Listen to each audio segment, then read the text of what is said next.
சாந்தி. ஓம் சாந்தி. ஓம் சாந்தி. இன்னைக்கு பாபா சுமான் கொடுக்குறாங்க. மே பரமாத்மா கி டைரக்ட் ரச்சனா. நான் பரமாத்மாவினுடைய டைரக்ட் படைப்பு. 5000 வருஷத்தில் பிராமண ஆத்மாக்களுக்கு அப்படிப்பட்ட ஒரு சௌபாகியம் கிடைச்சிருக்குது. ஸ்வயம் பகவான் புது யுக ஸ்தாபனைக்காக எப்பொழுது இந்த சிருஷ்டியில் அவதரித்தாரோ அப்பொழுதே கோடிக்கணக்கான ஆத்மாக்களுக்கு இடையில் நாம் பிராமண குழந்தைகளை மட்டும் செலக்ட் பண்ணியிருக்காங்க. பாபா எவ்வளோ கோடி பேர் இருந்தாலும் நம்ம பிராமணர்களை செலக்ட் பண்ணியிருக்கார் என்பது, டைரக்ட் படைப்பு என்பது நம்மளுடைய கௌரவத்தினுடைய ஒரு பிராப்தமாகும். நமக்கு கிடைச்ச ஒரு கௌரவம். மற்ற தர்மாத்மாக்களுக்கு தர்ம பிதாக்களினுடைய படைப்பு, தர்ம பிதாக்கள் எப்போ வராங்களோ அப்பொழுது தான் அவங்களெல்லாம் செலக்ட் பண்ணுறாங்க, தேர்ந்தெடுக்கிறாங்க. ஆனால் நம்மளை தேர்ந்தெடுத்தது யார்? ஒவ்வொருத்தங்களையும் தேர்ந்தெடுத்தது டைரக்ட் ஸ்வயம் பகவான், விஸ்வபிதா. தர்மாத்மாக்களுக்கும் அவர் தான் அப்பா, தெய்வாத்மாக்களுக்கும் அவர் தான் அப்பா. அப்படிப்பட்டவர் நம்மளை செலக்ட் பண்ணியிருக்கார். இந்த நஷா, இந்த குஷி, இந்த நினைவிலேயே நம்மளை ஸ்திரப்படுத்த வேண்டும். யோக பயிற்சி பாபா 3 பயிற்சி கொடுக்கிறார். நான் பவித்ரதாவின் ஃபரிஷ்தா. பாபாவிடமிருந்து பவித்ரதாவினுடைய கிரணங்கள் என் மீது விழுந்து கொண்டிருக்கிறது. பவித்ரத்தின் கிரணங்களை நான் இந்த உலகம் முழுவதும் பரவச் செய்து, யாரெல்லாம் ரொம்ப துக்கியாக இருக்காங்களோ, வியாதியஸ்தர்களாக இருக்காங்களோ அவர்களின் துக்கங்களை தூரமாக்கி கொண்டிருக்கின்றேன். என்னுடைய பவித்ரதாவினுடைய சக்தியை பாபா என்னுக்குள்ளார நிறைச்சிட்ருக்கார். அந்த பவித்திர பலத்தை நான் உலகம் முழுக்க பரவச் செய்து, ஸ்பெஷலாக யாருக்கெல்லாம் துக்கம் இருக்குது, யாருக்கெல்லாம் ரோகம் இருக்குது, அவர்களுடைய துக்கங்களை போக்கிட்டுருக்கிறேன். அடுத்த பயிற்சி, நான் மாஸ்டர் சர்வசக்திவான். சர்வசக்திவான் பாபா என் தலை மீது ஒரு குடையாக சக்தி கிரணங்களை நிறைத்திருக்கிறார். அந்த சக்திகள் என்னை சூழ்ந்திருக்குது. நாலா பக்கத்துலையும் அந்த சக்தி, அந்த மேலே இருக்கக்கூடிய அந்த குடை போல உள்ள சக்தி என்னுடைய உடலை சூழ்ந்திருக்குது. நான் சக்திகளால் நிறைந்திருக்கிறேன். நான் ஃபரிஷ்தா, சர்வசக்திவான் ஆத்மா. நான் என்னை சுற்றி சக்திகளால் சூழப்பட்டிருக்கிறேன். அடுத்த பயிற்சி, பாப் தாதாவை நம்ம ஆவாகன் பண்ணுறோம். பண்ணிட்டீங்களா? பாப் தாதாவை வதனத்திலிருந்து ஆவாகன் பண்ணுறோம். பாபா மேலிருந்து இறங்கி நம்ம ஒவ்வொருத்தவங்க முன்னாடி வந்து நிற்கிறார். அவ்யக்த ஃபரிஷ்தா ரூபத்தில் பாப் தாதா நம்ம ஒவ்வொருத்தவங்க பக்கத்தில் எதிரில் வந்து நிற்கிறார். பாபா ப்ரெசண்ட் ஆயிட்டார். பாபா என் முன்னாடி வந்து எனக்கு ஞாபகப்படுத்துகிறார், குழந்தாய், நீ சாதாரண ஆத்மா அல்ல. எங்கே வந்து நம்ம ஒவ்வொருத்தவங்களுடைய எதிரில் அப்படியே பாபாவை தத்ரூபமாக திருஷ்டியால், திவ்ய புத்தியால் சாட்சாத்காரம் பண்ணுங்க. பகவான் என்கிட்ட பேசுகிறார். என்ன பேசுகிறார்? குழந்தாய், நீ சாதாரணப்பட்ட ஆத்மா அல்ல, நீ மிக மகான். இந்த பூமியிலேயே மகான்.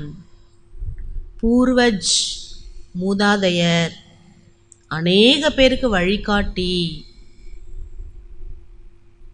பாபா சொல்றார், அப்படிப்பட்ட கௌரவம் உடைய நீங்கள் ஆடாத அசையாத ஸ்திதியில் இருக்கக்கூடியவர்கள்.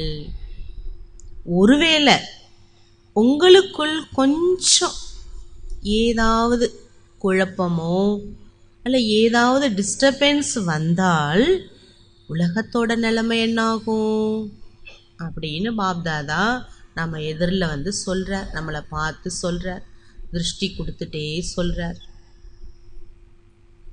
உலகம் என்னாகும்? உலகமும் ஆடத் தொடங்கும், உலகமும் குழப்பத்துக்கு வசமாகும். ஆகவே மாஸ்டர் ஞானசூரியன், நீ மாஸ்டர் ஞானசூரியன், ஞானசூரியன் பாபா உன் எதிரில் இருக்காரு. அதை அப்படியே நினச்சி பார்த்துட்டே இருங்கிறார் பாபா. நான் எங்கேயோ மேலே எல்லாம் இல்லை, பறந்தாம வீட்டிலலாம் இல்லை, உன்னுடைய எதிரில் இருக்கேங்கிறாரு. என்னுடைய கிரணங்கள் எப்பொழுதுமே ஓ மீது தான் இருக்குது, என்னுடைய பார்வை ஓ மீது தான் இருக்குங்கிறார் பாபா. இந்த 3 பயிற்சி நம்ம செய்யணும். தாரணைக்கு பிளைன் புத்தி. நம்மளுடைய புத்தியை உலகாய விஷயங்களில் பிஸி ஆக்கிவிட்டோமே ஆனால் பகவான் உலக நன்மைக்கான காரியத்தில் நம்மளுடைய புத்தியை யூஸ் பண்ண முடியாது. புரிஞ்சுதா? எப்படி ஃபோனில் நீங்கள் பிஸியாக இருக்கீங்கன்னா இன்னொரு ஃபோன் கால் வந்தால் கிடைக்குமா? அந்த மாதிரி தாங்கிறாரு. எப்படிலாம் உதாரணங்களை சொல்லி புரிய வைக்கிறாரு. ஆகவே நீங்கள் பிளைன் புத்தி உடையவர்களாக இருங்க. அப்போ பகவானுடைய டச்சிங்கை நீங்கள் கேட்ச் பண்ண முடியும். என்கேஜாகவே இருக்கு உங்கள் புத்தி, வெவ்வேறு விஷயங்களை போயிட்டே இருக்குது, தாவிக்கிட்டே இருக்குது, ஓடிக்கிட்டே இருக்குன்னா பாபா உங்களுக்கு ஒரு டச்சிங் கொடுக்குறாரு. ஆனால் அதை உங்களால் கேட்ச் பண்ண முடியாது. ஆகவே இந்த சங்கம யுகத்தில் நீங்களாம் புத்திசாலிகள். உங்களுடைய புத்தியை நீங்கள் பகவானுக்காக ஃப்ரீயாகவே வச்சுருக்கக்கூடியவங்க. பாருங்கள் எவ்வளோ பெரிய வார்த்தை. நீங்கள் புத்திசாலிகள், உங்கள் புத்தியை பகவானுக்காக நீங்கள் ஃப்ரீயாகவே வைத்து கொள்ள வேண்டும். ஏன்? எந்த நேரம் பாபா விஸ்வ காரியத்துக்காக என்ன டச்சிங் கொடுப்பாரு நமக்கு தெரியாது. எப்போதுமே புத்தி ஃப்ரீயாக இருந்ததுன்னா பாபா எனி டைம் என்ன பண்ணுவார்?